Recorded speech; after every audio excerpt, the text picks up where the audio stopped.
साथियों नमस्कार, मैं शुभम तिवारी रिजल्ट गुरु के यूट्यूब चैनल पर आपका बहुत बहुत स्वागत करते हैं। साथियों, आज हम इस वीडियो में आपको निपुण भारत के बारे में बताएंगे। निपुण भारत के जितने भी महत्वपूर्ण प्रश्न हैं वो हम आपके सामने लाने वाले हैं। तो सबसे पहले देख रहे हैं ये क्या है, निपुण भारत का सपना है सब बच्चे समझें और भाषा और गणना को भी समझें। ये भैया निपुण भारत का थोड़ा देख पा रहे हैं, आपका एक चित्र है। अब देखते हैं हम पहले प्रश्न पर कि हमारा पहला प्रश्न क्या कह रहा है। देखिए इधर पहला प्रश्न आपका कह रहा है कि भारत निपुण योजना को कब लागू किया गया, अर्थात आपकी निपुण योजना कब लागू हुई आपकी भारत में। ठीक है कि 5 जुलाई 2022 को हुई या 5 जुलाई 2021 को हुई या 15 जून 2022 या 10 मई 2021 को। तो आपको कमेंट के माध्यम से बताना है कि भैया कब हुई, इसका आंसर आपको फटाफट से बताना है। तो सभी को पता है कि भैया 5 जुलाई 2021 को आपका निपुण भारत आपका लागू हुआ। सीटेट में हमेशा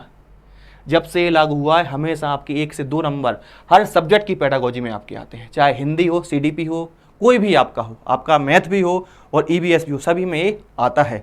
ठीक है ना। अब चलते हैं हम अगले प्रश्न पर। अगला प्रश्न आपके सामने ये रहा कि भारत निपुण योजना को किसने लागू किया गया। भैया कि जो आपकी निपुण योजना लागू हुई थी तो वो किस मंत्री ने लागू की गई थी, तो ये तो आपको पता ही रहना चाहिए कि भैया प्रधानमंत्री नरेंद्र मोदी जी ने लागू किया गया था, कि केंद्रीय रक्षा मंत्री राजनाथ सिंह ने लागू किया था, कि केंद्रीय शिक्षा मंत्री श्री रमेश पोखरियाल निशंक ने लागू किया था, या आदित्य योगी नाथ ने। योगी जी ने तो लागू नहीं किया था क्योंकि ये केंद्र की थी। तो देखो किसने किया था, ये किया था आपके श्री रमेश पोखरियाल निशंक ने ये लागू किया था, अर्थात आपका आंसर सी सही हो जाएगा। ठीक है, चलो अब चलते हैं हम अगले प्रश्न पर। अगला प्रश्न आपके सामने ये रहा कि भारत निपुण योजना क्या है, अर्थात भारत निपुण योजना का क्या लक्ष्य क्या रखा गया है।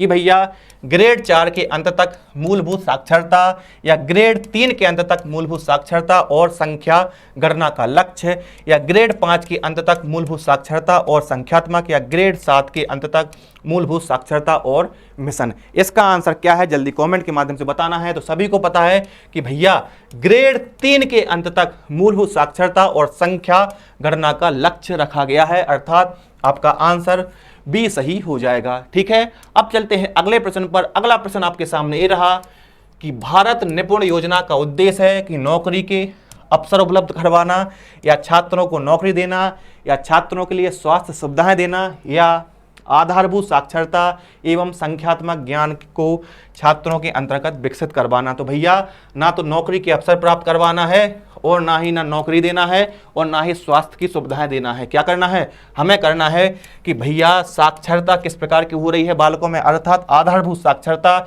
एवं संख्यात्मक ज्ञान के छात्रों के अंतर्गत विकसित करवाना है। इसलिए आंसर आपका डी सही हो जाएगा, 4th ऑप्शन आपका सही हो जाएगा। ठीक है, चलो अब चलते हैं अगले प्रश्न पर। अगला प्रश्न है कि भारत निपुण योजना का लक्ष्य कब से कब तक रखा गया, कि 22 से 23 तक, या 23 से 24 तक, या 26 से 27, या 26 से 28। तो भैया कब तक का लक्ष्य रखा गया है आपको एक कमेंट के माध्यम से बताना है। तो देखो कब तक लक्ष्य रखा गया है, आपके 2026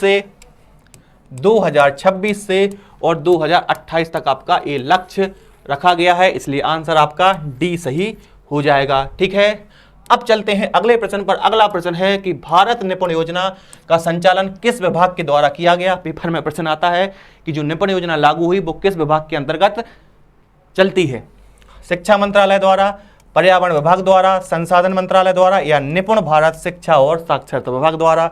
तो आपको नाम से दिखाई दे रहा होगा कि भैया निपुण भारत, इसका आंसर सही हो जाएगा। निपुण भारत शिक्षा और साक्षरता विभाग के द्वारा, इसका आंसर डी सही हो जाएगा। ठीक है, अब बात आती है आपके अगले प्रश्न की कि निपुण का पूरा नाम क्या है। निपुण का पूरा नाम क्या है, कि national initiative for proficiency in reading with understanding and numeracy है, या national information public and union of nation है, या natural institute of Pune and United nation है, या need initiative for proficiency in reading with understanding and numeracy है।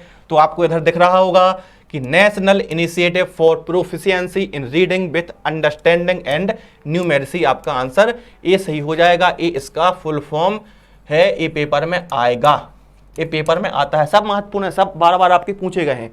ठीक है, अब बात आती है अगले प्रश्न की। तो अगला प्रश्न आपके सामने है कि निपुण योजना का कार्यान्वयन कितने स्तर पर किया जाएगा, कि 6 स्तर पर, कि 3 स्तर पर, कि 5 स्तर पर, कि 2 स्तर पर। इसका आपको आंसर बताना है कि कितने स्तर पर किया जाएगा। तो आपके 5 स्तर तक एक कार्यक्रम किया जाएगा।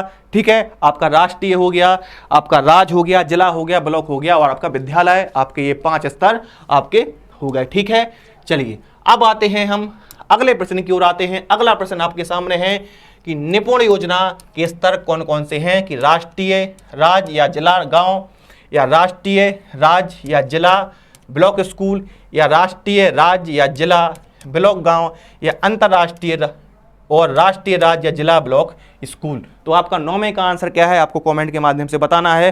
तो सभी को पता है, देखिए राष्ट्रीय, राज्य हो गया, जिला हो गया, ब्लॉक हो गया और स्कूल हो गए। ये आपके क्या थे, ये आपके 5 स्तर आपके थे, वो जो आपके नेक्स्ट प्रश्न में पूछे गए थे। ठीक है, आंसर आपका बी सही हो जाएगा। अब है आपका अंतिम प्रश्न।